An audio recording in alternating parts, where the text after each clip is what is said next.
UP TET 2021 में आवेदन करने की आज अंतिम तिथि है। आज के बाद आप रजिस्ट्रेशन नहीं कर पाएंगे।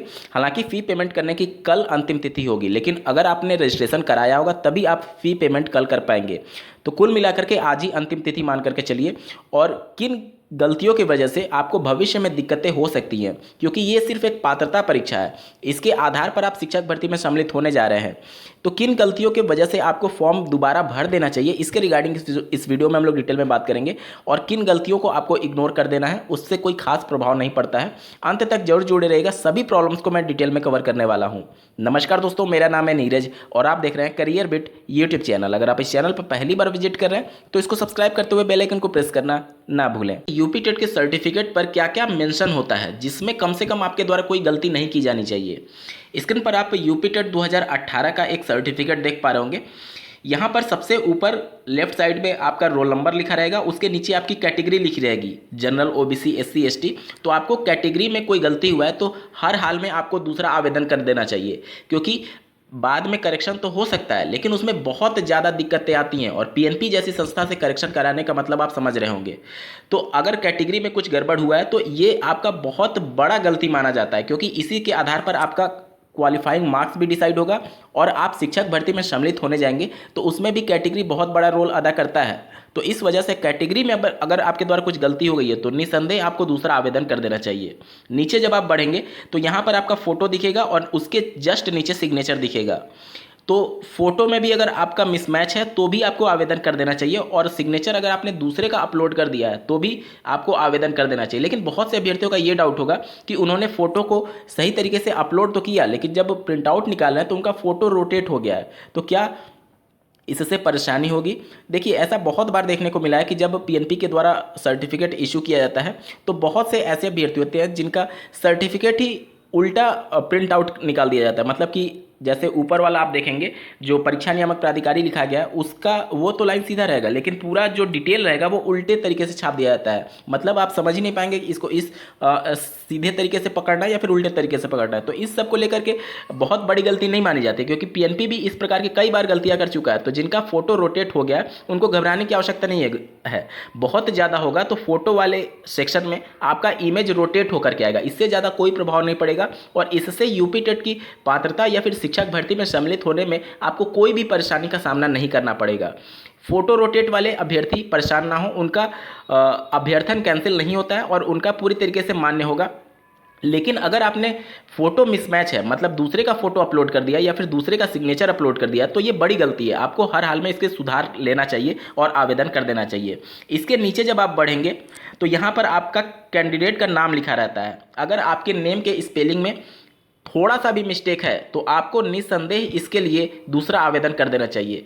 नाम में बहुत ज़्यादा दिक्कतें आएंगी भविष्य में जाकर के आपको शिक्षक भर्ती में जब आप सम्मिलित होंगे। हालांकि एफिडेविट तो सबमिट करा लिया जाएगा काउंसलिंग के समय, लेकिन आपको 6 महीने का वक्त दिया जाता है कि आप अपने आवेदन मतलब जो भी आपके सर्टिफिकेट है उसमें करेक्शन कराइए। तो आज नहीं तो कल आपको करेक्शन कराना ही पड़ेगा। 69,000 सहायक अध्यापकों की भर्ती में इन सभी अभ्यर्थियों को मौका तो दिया गया था जिनका name father name mother name में गलती था, लेकिन उनको 6 महीने का वक्त दिया गया कि आप अपने सर्टिफिकेट में करेक्शन करा करके फिर से बेसिक शिक्षा अधिकारी कार्यालय में जमा करिए। और जो भी आप अपना नाम, फादर नेम, मदर नेम भरेंगे वो अपने हाई स्कूल के अनुसार ही भरेंगे।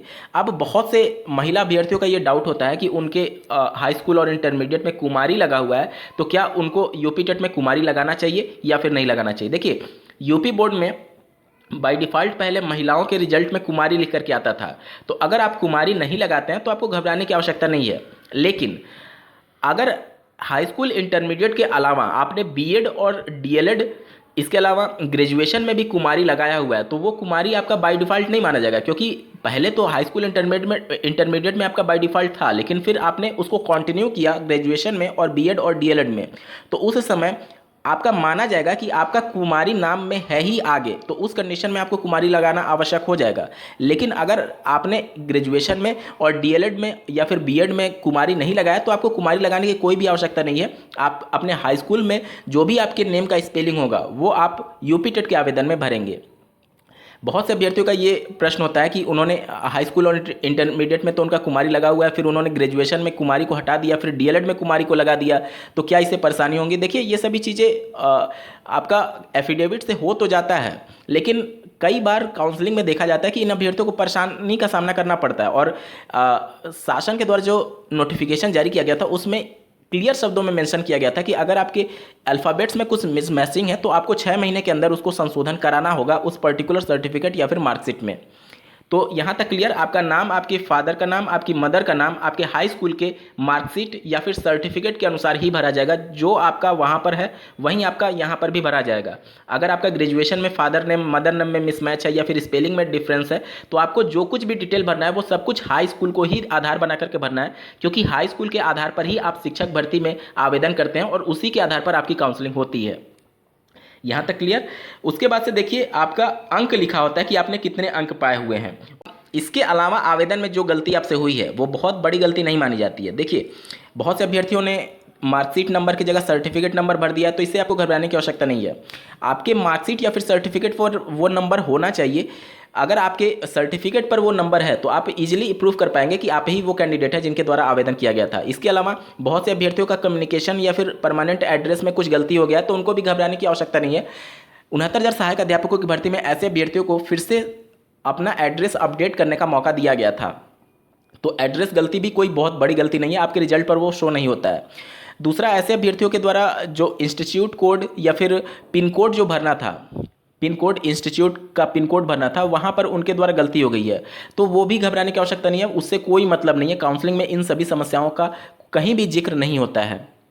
साथ ही कई अभ्यर्थियों के द्वारा जो बोर्ड था उसमें एग्जामिनेशन रेगुलेटरी अथॉरिटी या फिर पीएनपी के अलावा कुछ अपने कॉलेज का नाम भर दिया गया या फिर कुछ और भर दिया गया, तो इससे भी घबराने की कोई भी ज़रूरत नहीं है।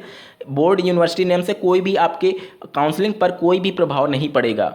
इसके अलावा पासिंग ईयर को लेकर के अगर आपके द्वारा कुछ गलत ईयर सेलेक्ट कर लिया गया तो भी आपको घबराने की आवश्यकता नहीं है। पीएनपी के सचिव के द्वारा कंफर्म किया गया है कि पासिंग ईयर से गलती की वजह से आपका अभ्यर्थन कैंसिल नहीं होगा, ना ही काउंसलिंग में कोई दिक्कत होगी। इसके बाद से बहुत से अभ्यर्थियों के द्वारा जो मिनिमम एजुकेशनल क्वालिफिकेशन होता है बीएड या फिर डीएलएड, इसमें कुछ गलती ऑप्शन सेलेक्ट कर लिया गया है। जो डीएलएड हैं वो बीएड सेलेक्ट कर लिया है या फिर बीएड हैं वो डीएलएड सेलेक्ट कर लिया है, तो क्या उनका गलत हो गया? देखिए, आपको कोशिश ये करनी चाहिए कि इन सभी फील्ड्स में गलती ना हो, क्योंकि काउंसलिंग के समय ये आपके रिजल्ट पर शो तो नहीं होगा, लेकिन अगर कुछ चांसेस होते हैं जैसे कि कुछ धांधली जैसे आरोप कुछ लगते हैं तो उस कंडीशन में आपका जांचा जाता है। तो आपकी कोशिश होनी चाहिए कि जो मिनिमम एजुकेशनल क्वालिफिकेशन है उसमें आपके द्वारा गलती ना हो। लेकिन अगर आपके द्वारा गलती हो गई है तो खास घबराने की आवश्यकता नहीं है, वो काउंसलिंग के दौरान चेक नहीं होता है। लेकिन जब कुछ आरोप लगेगा आप पर कि आपने कुछ धांधली की है या फिर गलत तरीके से शिक्षक भर्ती परीक्षा में सम्मिलित हुए हैं, तब जाकर के वो सभी चीज़ें चेक होती हैं। इसके अलावा एनआईओ से डीएलएड अभ्यर्थियों के द्वारा पहले इनको मौका नहीं दिया गया था, तो बहुत से अभ्यर्थियों ने ऑप्शन नंबर 1 जो कि डीएलएड वाले अभ्यर्थियों के लिए नॉर्मल डीएलएड जो 2 वर्षीय कोर्स होता है उसको सेलेक्ट करके उन्होंने आवेदन कर दिया है। तो क्या उनको दोबारा आवेदन करना चाहिए? देखिए दोस्तों, चूंकि आपको बाद में मौका मिला था और माननीय कोर्ट के आदेश के अनुसार मौका मिला था, तो अगर आप सक्षम हैं, क्योंकि अपर प्राइमरी में तो आपको मौका दिया नहीं गया, सिर्फ प्राइमरी के लिए आपको मौका दिया गया, तो अगर आप सक्षम हैं तो आप दोबारा आवेदन कर सकते हैं। अन्यथा की कंडीशन में ये भी आपके रिजल्ट पर शो नहीं होगा और इससे घबराने की कोई खास आवश्यकता नहीं है। आपको काउंसलिंग में भी कोई खास दिक्कत नहीं होगी। लेकिन अगर आप सक्षम हैं तो माइंड फ्री होने के लिए आप दूसरा आवेदन कर सकते हैं। मैं ये नहीं कह रहा हूँ कि आप करिए ही, लेकिन चूंकि ऐसी छोटी छोटी गलतियाँ होती हैं, आप पूरे परीक्षा भर और जब तक आपका सर्टिफिकेट नहीं मिल जाता तब तक आप माइंड डिस्टर्ब रहता है और आपका पढ़ाई में भी मन नहीं लगेगा, यूपी टेट की तैयारी में भी मन नहीं लगेगा। तो अगर आप सक्षम हैं, इस वजह से मैं बोल रहा हूँ कि आप माइंड फ्री होने के लिए आवेदन कर सकते हैं, लेकिन इसकी कोई खास आवश्यकता नहीं है। अगर आपने पहला ऑप्शन भी सेलेक्ट कर लिया है तो भी घबराने की आवश्यकता नहीं है, आपका काउंसलिंग में कोई दिक्कत नहीं होगा। और इन केस अगर कोई दिक्कत होता है तो आप एक 10 रुपये का एफिडेविट लगवाएंगे नोटरी, उससे सारी समस्याएं दूर हो जाती हैं। उम्मीद करता हूं आप सभी के प्रॉब्लम सॉल्व हुए होंगे। बावजूद इसके अगर आपको कोई प्रश्न रह जाता है तो कमेंट के माध्यम से पूछ सकते हैं। इस वीडियो को देखने के लिए आपका बहुत बहुत धन्यवाद। भगवान करे आपका दिन शुभ हो।